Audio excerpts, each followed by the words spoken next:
حضرت حسن بصری رحمۃ اللہ علیہ کے زمانے کی بات ہے کہ آپ کی ایک شاگردہ جو باقاعدہ آپ کا درس سننے کے لیے آیا کرتی تھی، عبادت گزار خاتون تھی، باقاعدہ درس سنتی اور نیکی پر زندگی گزارا کرتی تھی۔ اس بیچاری کا جوانی میں ہی خاوند چل بسا، اللہ کو پیارا ہو گیا۔ اس نے دل میں سوچا کہ ایک بیٹا ہے، اگر میں دوسرا نکاح کر لوں گی تو مجھے خاوند تو مل جائے گا، مگر بچے کی زندگی برباد ہو جائے گی، پتہ نہیں اگلا شوہر اس کے ساتھ کیا سلوک کرے گا۔ اب وہ جوان ہونے کے قریب بھی ہے، یہی میرا سہارا ہے۔ لہذا یہ چیز سوچ کر ماں نے جذبات کی قربانی دی اور دوسرا نکاح نہ کیا۔ اور میرے دوستو، حدیث مبارکہ میں بھی ایسی عورت کے لیے آیا ہے جو اسی طرح اگلی شادی نہ کرے اور بچوں کی تربیت اور حفاظت کے لیے اسی طرح ہی زندگی گزارے تو باقی پوری زندگی اس کو غازی بن کر زندگی گزارنے کا ثواب دیا جائے گا، کیونکہ وہ بھی اپنے نفس کے خلاف جہاد کر رہی ہے۔ بہرحال وہ ماں گھر میں بچے کا پورا خیال رکھتی تھی، لیکن یہ بچہ جب گھر سے باہر جاتا تو ماں کی نگرانی نہ ہو پاتی۔ اب اس کے پاس مال کی بھی کوئی کمی نہ تھی، اٹھتی ہوئی جوانی بھی تھی، اور یہ جوانی دیوانی مستانی ہوا کرتی ہے۔ اسی دیوانی نے اسی بچے کو بری صحبت میں گرفتار کر لیا، شباب اور شراب کے کاموں میں مصروف ہو گیا۔ ماں برابر سمجھاتی رہی لیکن بچے پر کچھ اثر نہ ہوا، اس کا دل پتھر بن گیا۔ وہ ان کو حضرت حسن بصری رحمۃ اللہ علیہ کے پاس بھی لے جایا کرتی تھی۔ حضرت بھی ان کو کئی گھنٹے سمجھاتے، لیکن اس کا نیکی کی طرف دھیان ہی نہیں تھا۔ کبھی کبھی ماں سے ملنے گھر آتا، ماں پھر سمجھاتی اور پھر اس کو حضرت کے پاس لے جاتی۔ حضرت بھی سمجھاتے، دعائیں بھی کرتے رہتے تھے، مگر اس کے کانوں پر جوں بھی نہیں رینگتی، حتیٰ کہ حضرت کے دل میں یہ بات آئی کہ شاید اب اس کا دل پتھر بن گیا ہے، مہر لگ گئی ہے۔ میرے دوستو، ماں تو پھر بھی ماں ہوا کرتی ہے۔ دنیا میں ماں ہی تو ہے جو اچھوں سے بھی پیار کرتی ہے اور بروں سے بھی پیار کرتی ہے۔ اس کی نظر میں تو اس کے بچے بچے ہی ہوتے ہیں، ماں تو ان کو نہیں چھوڑ سکتی۔ باپ بھی کبھی کبھی کہہ دیتا ہے کہ گھر سے نکل جاؤ اور اس کو دھکا دو، مگر ماں کبھی بھی نہیں کہتی۔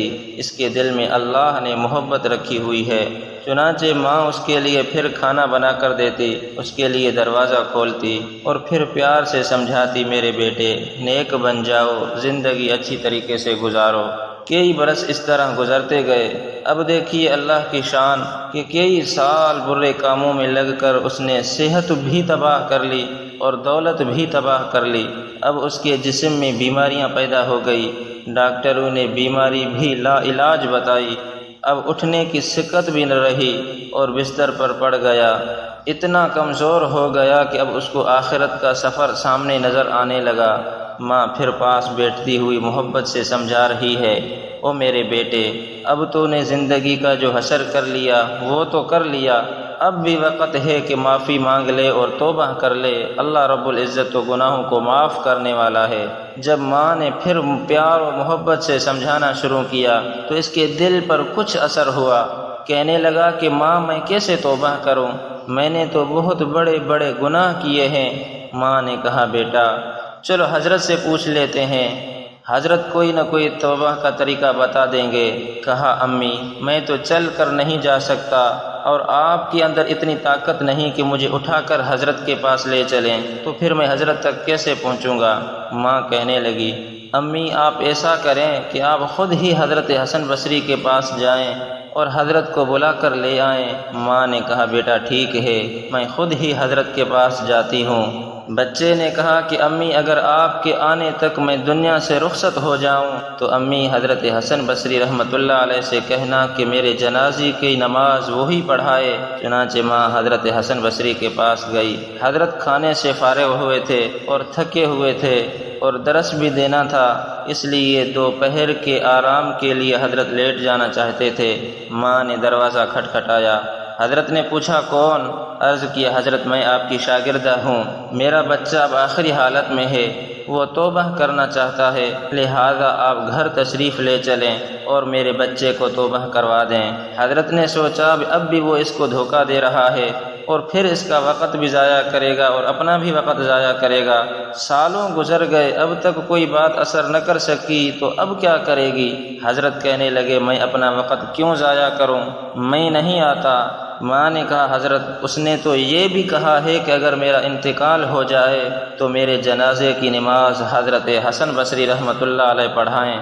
حضرت نے جواباً عرض کیا کہ میں اس کی جنازہ نماز نہیں پڑھاؤں گا، اس نے تو کبھی بھی نماز نہیں پڑھی۔ اب وہ شاگردہ بیچاری چپ کر کے اٹھی، دل غم سے بھر گیا۔ ایک طرف بیٹا بیمار، دوسری طرف حضرت کا انکار، اس کا غم دو گنا ہو گیا۔ وہ بیچاری آنکھوں میں آنسو لیے اپنے گھر واپس آئی۔ بچے نے ماں کو زارو قطار روتا ہوا دیکھا۔ اب اس بچے کا دل اور بھی نرم ہو گیا، کہنے لگا امی آپ کیوں اتنا زارو قطار رو رہی ہیں؟ ماں نے کہا بیٹا ایک تیری یہ حالت ہے اور دوسری طرف حضرت نے تیرے پاس آنے سے بھی انکار کر دیا، تو اتنا کیوں برا ہے کہ وہ تیرے جنازے کی نماز بھی نہیں پڑھانا چاہتے؟ اب یہ بات بچے نے سنی، اس کے دل پر چوٹ لگی، اس کو صدمہ ہوا۔ بچہ اب کہنے لگا امی مجھے مشکل سے سانسیں آ رہی ہیں، ایسا نہ ہو میرے سانسیں اکھڑنے والی ہوں، لہذا میری ایک وصیت سن لیجئے۔ ماں نے پوچھا بیٹا وہ کیا وصیت ہے، اب تم کیا وصیت کرو گے؟ بچے نے کہا امی میری وصیت یہ ہے کہ جب میری جان نکل جائے تو سب سے پہلے اپنا دوپٹہ میرے گلے میں ڈالنا، میری لاش کو کتوں کی طرح صحن میں گھسیٹنا، جس طرح مرے ہوئے کتے کی لاش کو گھسیٹا جاتا ہے۔ ماں نے پوچھا بیٹا وہ کیوں؟ کہنے لگا امی اس لیے کہ دنیا والوں کو پتہ چل جائے جو اپنے رب کا نافرمان اور اپنے ماں باپ کا نافرمان ہوتا ہے اس کا انجام بھی یہ ہوا کرتا ہے۔ اور امی مجھے قبرستان میں دفن نہ کرنا۔ ماں نے کہا بیٹا تجھے قبرستان میں کیوں نہ دفن کروں؟ بیٹا کہنے لگا امی مجھے اسی صحن میں دفن کرنا، ایسا نہ ہو کہ میرے گناہوں کی وجہ سے قبرستان کے مردوں کو تکلیف پہنچے۔ اللہ اکبر کبیرہ۔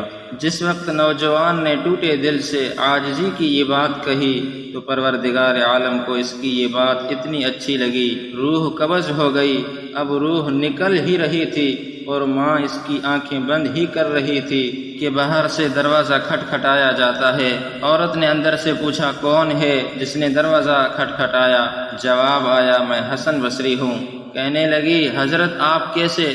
فرمایا جب میں نے تجھے جواب دے دیا تھا اور میں سو گیا تھا تو خواب میں اللہ رب العزت کا دیدار نصیب ہوا۔ پروردگار عالم نے فرمایا حسن بصری تو میرا کیسا ولی ہے، میرے ایک ولی کا جنازہ پڑھنے سے تو انکار کرتا ہے۔ میں سمجھ گیا کہ اللہ نے تیرے بیٹے کی توبہ کو قبول کر لیا ہے، تیرے بچے کی نماز جنازہ پڑھنے کے لیے حضرت حسن بصری یہاں موجود ہے۔ میرے پیارے اللہ جب تو اتنا کریم ہے کہ مرنے سے چند لمحہ پہلے اگر کوئی بندہ شرمندہ ہوتا ہے تو اس کی زندگی کے گناہوں کو معاف کر دیتا ہے، تو میرے مالک آج ہم اپنے جرم کی معافی مانگتے ہیں، اپنی خطاؤں کی معافی مانگتے ہیں۔ میرے مالک ہم مجرم ہیں، ہم اپنے گناہوں کا اعتراف کرتے ہیں۔ اے اللہ ہم جھوٹ نہیں بول سکتے، ہماری حقیقت تو تیرے سامنے کھلی ہوئی ہے۔ میرے مولا ہمارے گناہوں کو معاف فرما، ہم سے دھوپ کی گرمی برداشت نہیں ہوتی، اے اللہ جہنم کی گرمی کہاں سے برداشت ہوگی؟